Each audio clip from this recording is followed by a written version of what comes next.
நாம் தமிழர் கட்சி தலைவர் சீமான் இப்போ சூப்பர் ஸ்டார் ரஜினிகாந்த் சந்திச்சுட்டு வந்திருக்காங்க.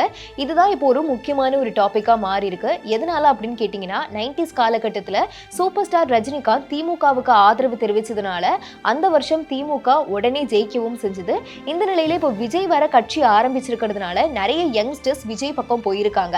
அது மட்டும் இல்லாம சீமான் விஜயை கடுமையா விமர்சிச்சதை தொடர்ந்து சீமானை பயங்கரமா ட்ரால் பண்ணியிருந்தாங்க. இப்படிப்பட்ட ஒரு சூழ்நிலை தான் இருக்கு. இதுக்கு நடுவில் இப்போ சத்யராஜ் வேற விஜயுடைய கட்சியில இணைய தயார், எனக்கு கொள்கை பரப்பு செயலாளர், முக்கியமா பெரியார் கொள்கையை பரப்பக்கூடிய இந்த செயலாளர் பதவியை கொடுத்தா நான் உடனே விஜயுடைய கட்சியில இணைய தயார் அப்படின்னு சொல்லியிருந்தாங்க. சோ இப்படி சத்யராஜ் சொல்லியிருக்கிற நிலையில சீமான் உடனடியா போய் சூப்பர் ஸ்டாரை சந்திச்சிருக்காங்க. இதுதான் இப்போ ஒரு கேள்வியை உருவாக்கி இருக்கு. ஒருவேளை சீமானுக்கு ஆதரவா சூப்பர் ஸ்டார் ரஜினிகாந்த் பேச வைக்க ஒரு முயற்சி செய்யறாரா அப்படின்னு ஒரு கேள்வி வந்திருக்கு.